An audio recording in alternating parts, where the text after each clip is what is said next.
Welcome to Vote 17. My name is Jack Travella. This is a student-produced election series interviewing politicians about the issues important to young people.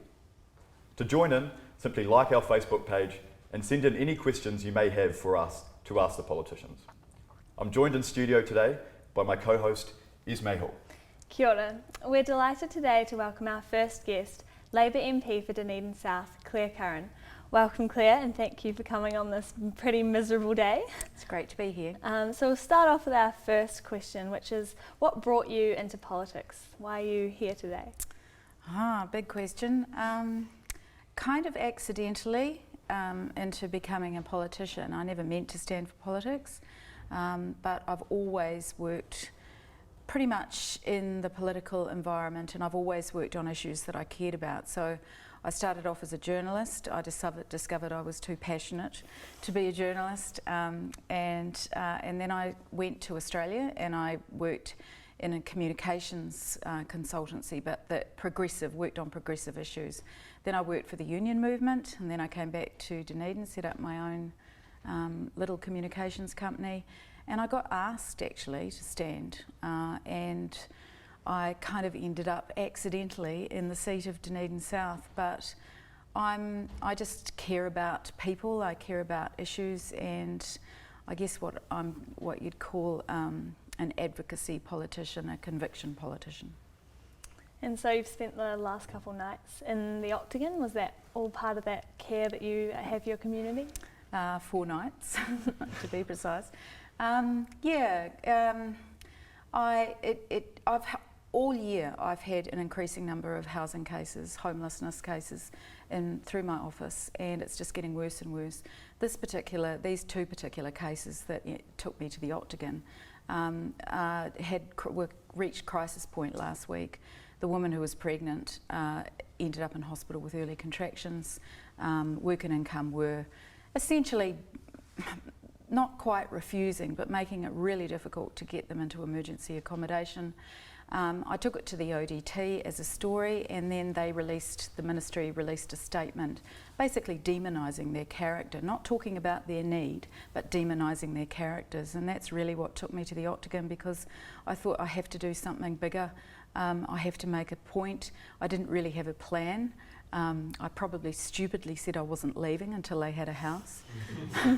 But they have ended up with homes, not state houses though, unfortunately. The state should have been providing for them, and it isn't. Instead, some private landlords, out of the goodness of their hearts, are giving them another go. So, that's pretty important. Just touching on that housing issue, Clare, Labour's promised to build 100,000 new houses. 50,000 of those, though, are built in Auckland. Yep. So our question for you is, what about Dunedin? Is Dunedin being neglected in Labour's new policy? No, absolutely not. A few things. So what we've also promised to do is to make Housing New Zealand focus on the needs of people again, rather than box-ticking exercises. We're going to build more state houses, so we'll stop the sale of state houses, which has been affecting Dunedin, and we'll build new ones. More importantly though, we're going to be looking at South Dunedin in particular, in terms of urban regeneration. A lot of Dunedin's housing stock is really poor. A lot of people living in fuel poverty, and South Dunedin's got its own particular set of problems. So Labour's actually going to establish an affordable housing authority, which is like an urban development agency, which will work in partnership with local government and other organisations to look at regeneration of housing. Plus, we're going to introduce requirements for minimum standards of for healthy homes. That's not just insulation, but heating as well. So we've got quite a lot of plans, and Dunedin will benefit from that. So we probably, like many students, live in probably slightly substandard housing in terms of warmth and things that you're mentioning. So how are you going to be holding people accountable? How are you going to be holding landlords accountable with this policy? I think that's a really good question. I've mentioned South Dunedin. Obviously it's not just about South Dunedin, and I care about all of Dunedin, as does my colleague David Clark. We work really closely together. The issues are a bit different though. But so it's going to, we're going to provide more incentives for as subsidies essentially to provide better insulation and heating. But we're also going to introduce legislation. Andrew Little's got a private members bill before the Parliament at the moment, which I'm not sure if it'll go through before the election, but it's called the Healthy Homes Bill, and it does require, it introduces minimum standards that landlords must abide by. So we're upping the ante on that, and we will follow through. What are some of those minimum standards that houses will have to abide by? Well, insulation, there is already legislation that requires some insulation, but heating. Right. A heating source, and I don't think that's too much to ask, especially in the southern part of the South Island, where so many children end up in hospital during the winter with respiratory issues associated with cold, damp housing.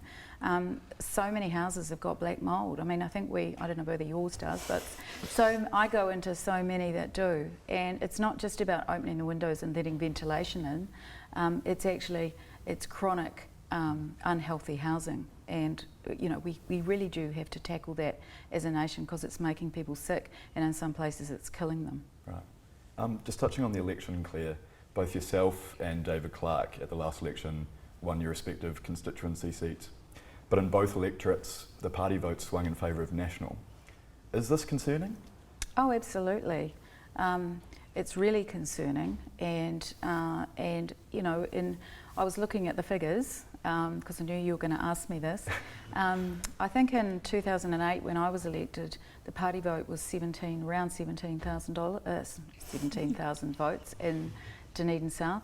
I think it was around 14,000 in Dunedin North, and that's dropped considerably.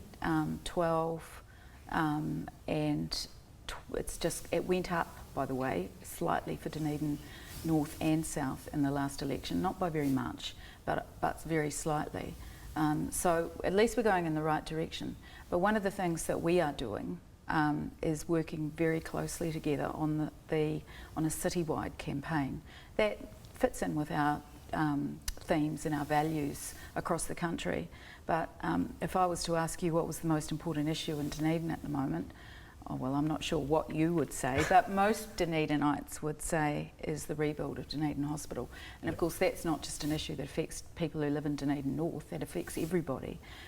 So the rebuild of Dunedin Hospital, the quality of our housing, the lack of affordable housing, particularly emergency housing and state housing, and regional neglect, the loss of jobs, and the sense that Dunedin really has to do it for itself.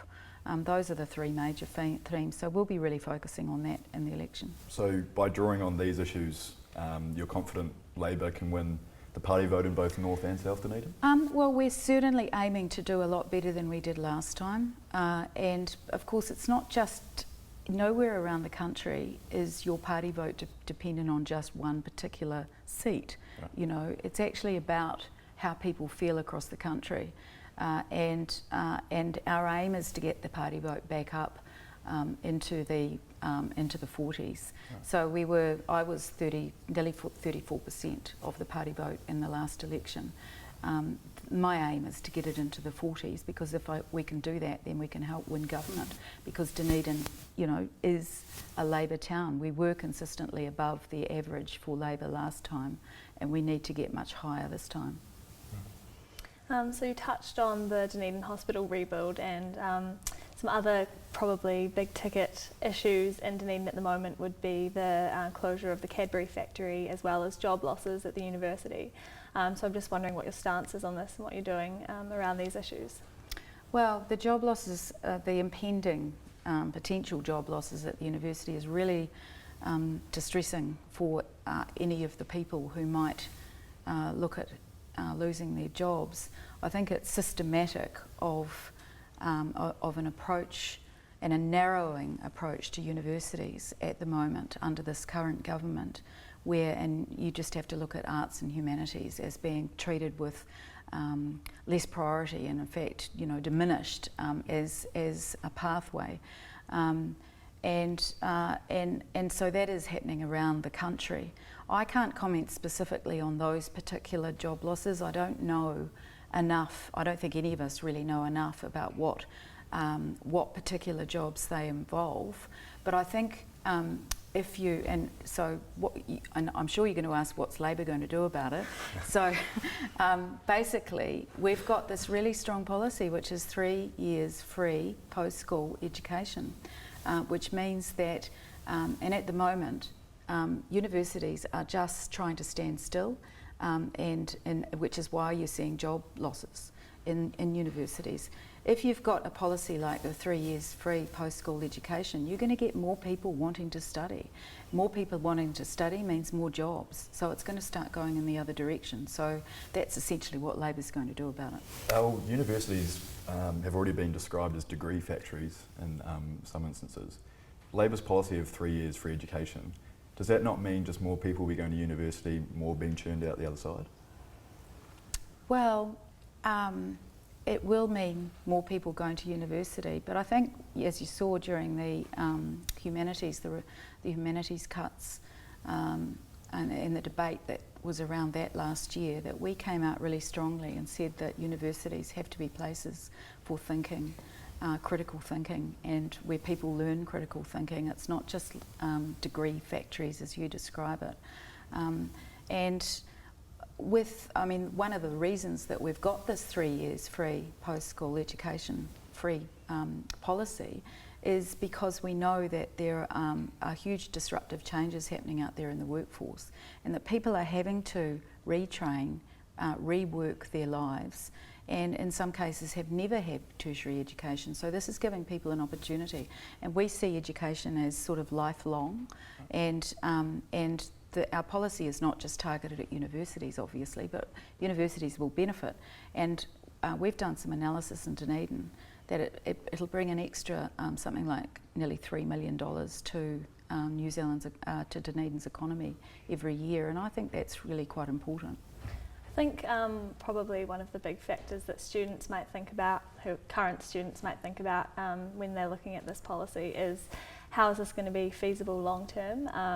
You know, we know that National's tax cuts will play a part in instituting this policy, but how is this going to be still there for my siblings to go to university and for future? Yeah, it absolutely has to be sustainable. It's not just, you know, a one-term policy, and we're absolutely committed to that. All of our policies are, and we're not going to do the tax cuts, but they've been really completely costed out. It's quite interesting that Labor has its finances before an election poured over, scrutinised and torn apart much more than any other party. But all of our policies have been absolutely costed out, and we are absolutely committed to this because it fits in with a wider set of policies around the future of work, the changes that are happening in New Zealand, the impact on education, and the need for people to have lifelong learning. So, you know, I think Labor has always been the party that's been really focused on education, whether it's from early childhood education. In fact, we're putting a lot of effort into that as well, those first few years of life, right through primary and secondary and tertiary. So we've got, in fact, our policy is just being announced. So, you know, watch that space. In terms of the university, obviously that would appeal to a lot of students. In terms of your campaign more generally, the 18 to 25 demographic in New Zealand traditionally has been, the turnout at elections and people actually going and casting their ballots been very poor. How do you think your campaign can engage the youth, make them care about politics? Yeah, really important questions.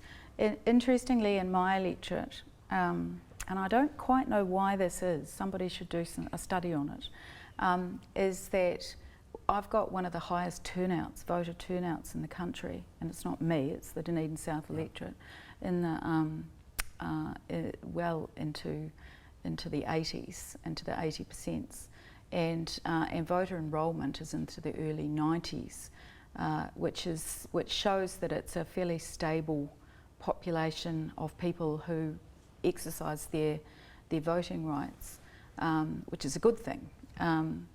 But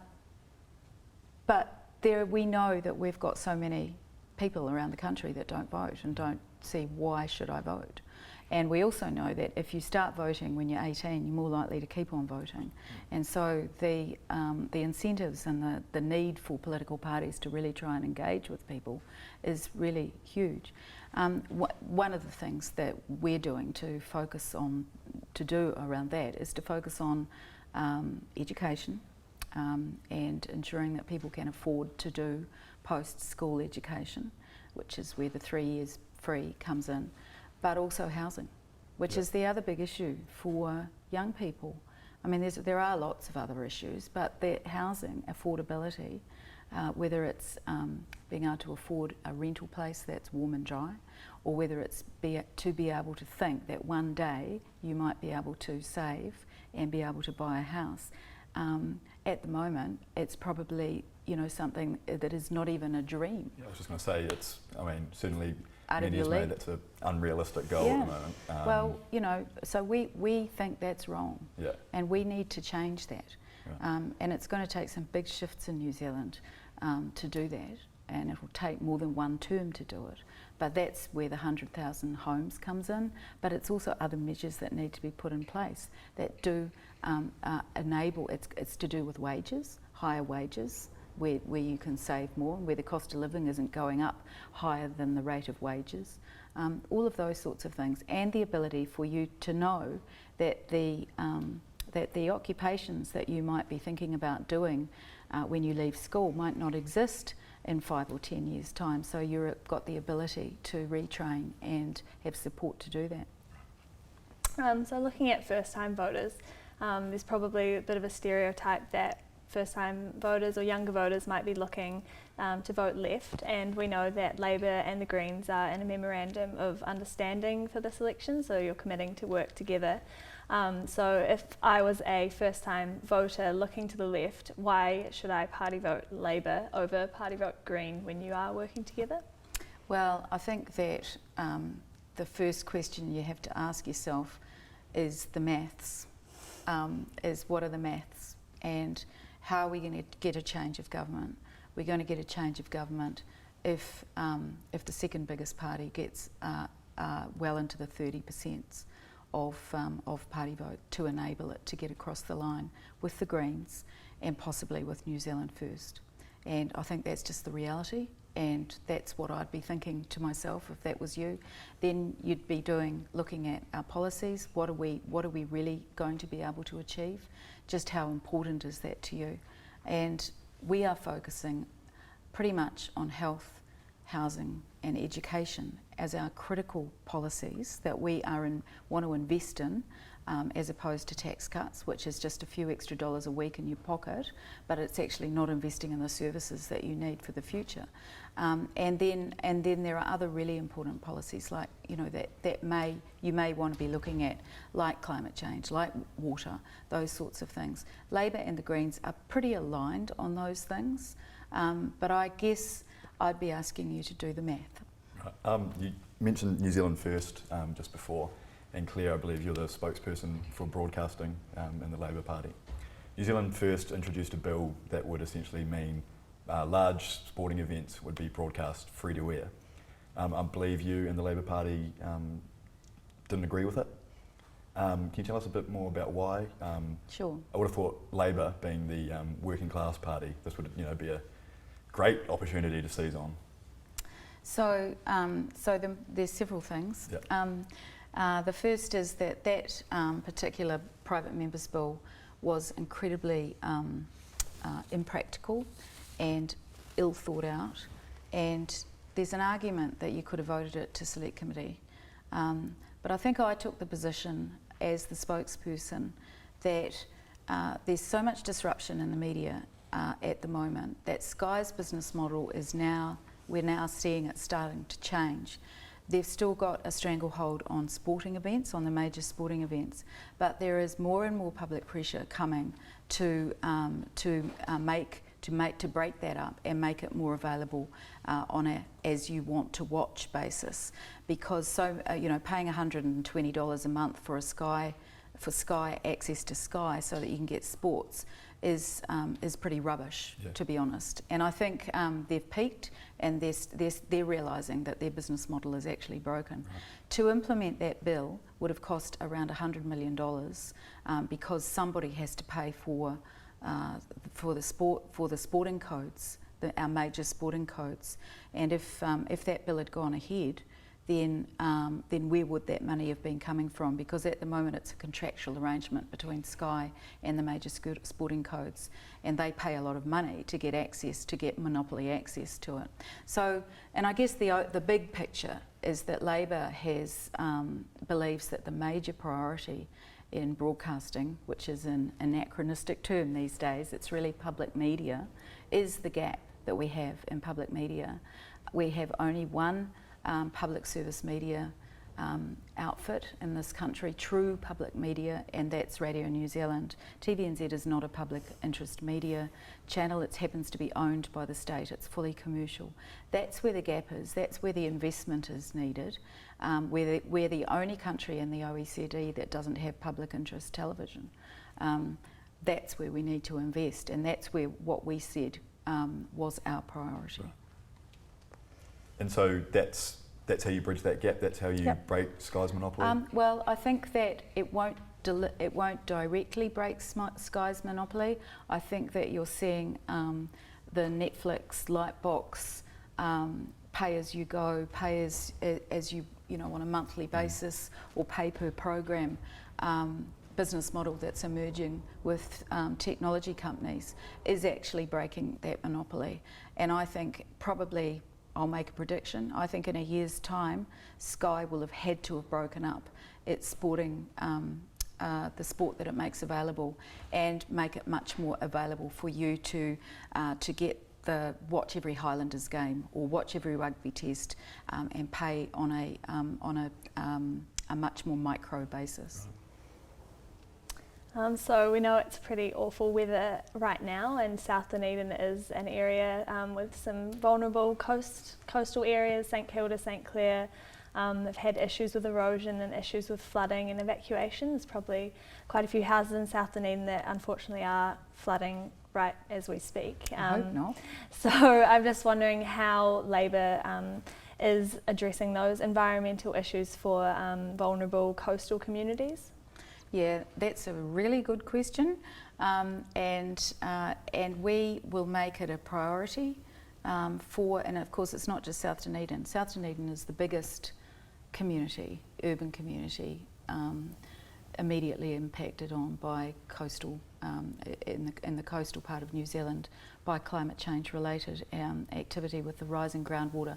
Also the potential for coastal erosion, and just as much of a threat to South Dunedin is not just the water rising up, but also coastal breaches of our dunes, and that is pretty important as well. What we don't have, we've got local government doing some work, we've got university agencies doing some work, GNS is doing a lot of really good work in this area, but we don't have central government. Central government is missing. It's like they've got their fingers in their ears, it's too hard, it might cost money. Well, it'll cost money when there are major events happen and there hasn't been any planning gone into it. So what we're going to do is immediately establish a centralised approach where we know that this is too big for local government to deal with on its own. So central government will immediately institute. This is where the affordable, Urban Development Authority, Affordable Housing Authority will come in as well, which can be actually doing the joined up research, coming up with the planning for the engineering solutions, looking at the costings of that. So that will make that a pretty big priority. Would you say the current government's just simply out of touch with environmental issues, climate change? I think that's a bit of an understatement, really. Right. What would you say they are? Well, really, when you look at water quality, is a really good example of that. You know, standards that have been set by this government that are just disgusting, and something that makes me ashamed to be a New Zealander. Absolutely out of touch. Signing a Paris Agreement, but not having a plan to implement it. refusing to include agriculture in emissions trading. I mean, those are just a few examples. It's like they are just turning their backs on our environment and still allowing dairying to prevail. And you know, there's a lot of work to be done in that area. So we're coming to the end of our interview, and we like to finish off by asking a series of quick-fire questions, just so we can get to know our MPs on a whole new level. So are you ready to answer these quick-fire questions? Yeah, sure. So first up, what's one thing you would never leave the house without? My phone. If you had to be a National Party MP, who would you be?